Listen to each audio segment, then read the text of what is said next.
একজন content creator হলে কি সব সীমা অতিক্রম করতে পারে?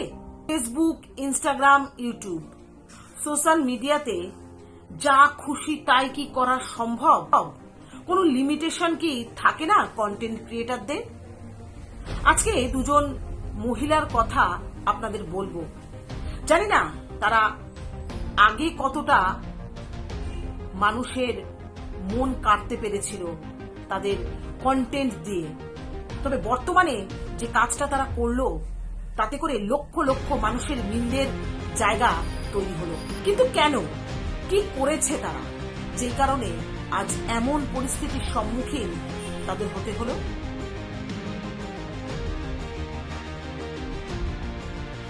নমস্কার, সায়ন্তনী সাতছাত্র চ্যানেলে আমি সায়ন্তনী।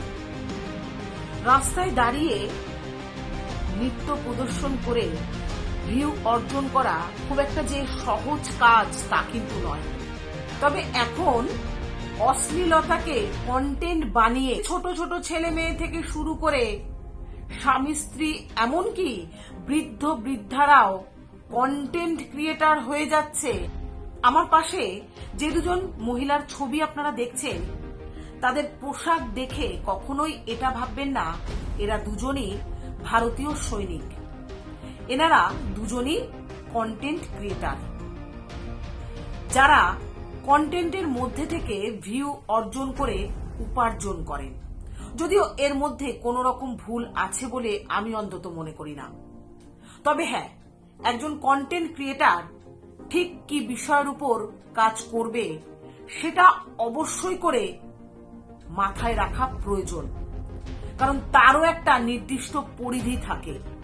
সেই পরিধি উল্লঙ্ঘন করলে সেটা অবশ্যই নিন্দনীয় শুধু নয়, অপরাধমূলক একটি কাজ হয়ে থাকে। এই দুই কন্টেন্ট ক্রিয়েটর জানেন কন্টেন্ট হিসেবে ঠিক কি বেছে নিয়েছিল? কন্টেন্ট হিসেবে তারা বেছে নেয় ভারতীয় সেনার পোশাক, এবং সেই পোশাক পরে আনন্দ উচ্ছ্বাসের সাথে শুধুমাত্র ভিউ উপার্জন করবে বলে যেভাবে নাচ করেছিল রাস্তার উপর, সেটা দেখার পর সারা ভারতবর্ষের মানুষ ক্ষোভে ফেটে পড়ে। আর এর থেকে প্রমাণ হয় যে তারা দুঃসাহসের সমস্ত সীমা উল্লঙ্ঘন করেছে। ভারতীয় সেনার পোশাকের মূল্য কতখানি, তার সম্মান কতখানি, তার ঐতিহ্য কতখানি, এই পোশাক অর্জন করতে ঠিক কতটা ঘাম ঝরাতে হয়, সত্যি কি এটা তাদের জানা ছিল না? তাহলে এই ধরনের দুঃসাহসিকতা কিভাবে তারা দেখাতে পারল? কথায় আছে না, পিপিলিকার পাখা গজায় মরিবার তরে। দেখলেন তো, হয়তো একসময় লাখ লাখ ভিউ আপনাদের ছিল, আজ এক ধাক্কায় আপনাদের ভিউটা কোথায় গিয়ে দাঁড়ালো? যা খুশি তাই সোশ্যাল মিডিয়াতে আজ হয়ে চলেছে।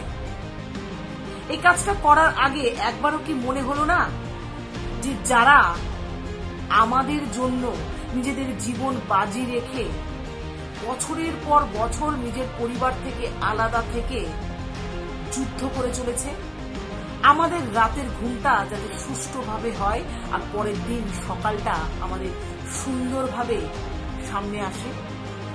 আজ যে পরিবেশ পরিস্থিতি আমাদের সামনে দাঁড়িয়ে, সেই জায়গায় কিভাবে এমন একটা বিষয়কে নিয়ে এতটা ছেলে খেলা করা যেতে পারে? এই পোশাক কিন্তু শুধুমাত্র যুদ্ধের পোশাক নয়, সমগ্র ভারতবাসীর আবেগ জড়ানো এই পোশাক। এই পোশাক অর্জন করতে কত দূর আত্মবলিদান দিতে হয় সেটা হয়তো এদের জানা নেই, আর জানলেও কত দূর এরা মানত বা এই পোশাকের প্রতি সম্মান দেখাতো সেটা নিয়ে যথেষ্ট সন্দেহ রয়েছে। হাসি মুখে নিজের জীবনকে বাজি রেখে মানুষকে ভরসা দেওয়া, তাকে রক্ষা করা, বস দম লাগে। সবাই এ কাজ করতে পারে না। জানেন তো, আজকের এই পরিবেশ পরিস্থিতির জন্য আমরা প্রত্যেকেই দায়ী। যারা এই ধরনের ভিডিওগুলোকে সমর্থন করেন এবং অতিরিক্ত মাত্রায় শেয়ার করছেন, তারাই কিন্তু এদের সাহসকে দুঃসাহসে পরিণত করছেন। আমরা ভুলেই যাই যে আমাদের ঘরে অনেক ছোট ছোট সদস্য আছে যারা সময়ের আগে না জানা জিনিসগুলোকেও গিলতে শিখে গেছে। তারপরও কিন্তু আমরা তাদেরকে দোষারোপ করি। একবার ভেবে দেখি না, তারা এই জিনিসগুলো কোথা থেকে গ্রহণ করছে। আজকে আমরা যদি প্রত্যেকে মিলে এই ধরনের ভিডিও, অশ্লীল ভিডিও বয়কট করি, তাহলে হয়তো আমাদের এই সমাজটাকে আমরা রক্ষা করতে পারবো। না হলে আমাদের এই সমাজ ভেঙে গুড়িয়ে যেতে কিন্তু বেশি দেরি নেই।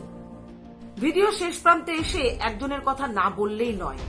বনগাঁর ফৌজি ভাই অর্ঘ্য হালদার, তিনি এই দুজন কন্টেন্ট ক্রিয়েটারদের এগেনস্টে জিডি করেছেন। অন্যদিকে উত্তর 24 পরগনার কাপা ওভারব্রিজে সেনাবাহিনীর পোশাক পরে দুই তরুণীকে নাচতে দেখা গিয়েছে। অপরাজিতাকে দুলহানিয়া ফেসবুক আইডি থেকে পোস্ট করা এই ভিডিও রীতিমতো সোশ্যাল মিডিয়ায় ভাইরাল।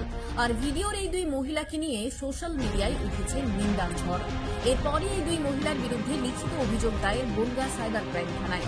অভিযোগকারী অর্ঘ্য হালদার সেনাবাহিনীতে কর্মরত বলে জানা গিয়েছে। উল্লেখ্য, সেনাবাহিনীর পোশাক সাধারণ মানুষ পরতে পারেন না।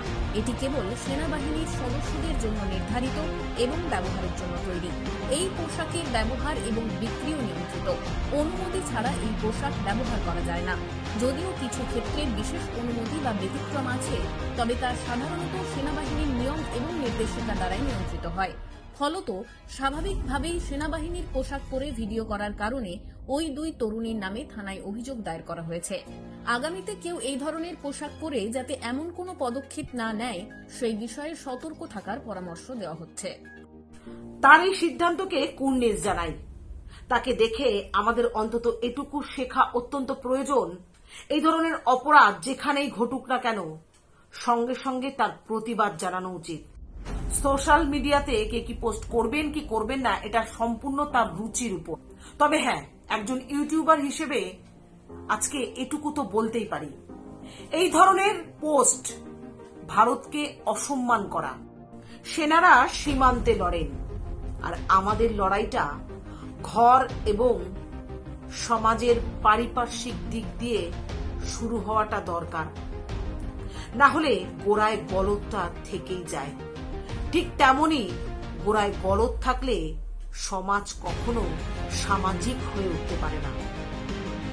নমস্কার, আজ এই পর্যন্ত। আবারও নতুন কোনো ভিডিও নিয়ে আপনাদের সামনে হাজির হব। ততক্ষণ ভালো থাকুন, সুস্থ থাকুন।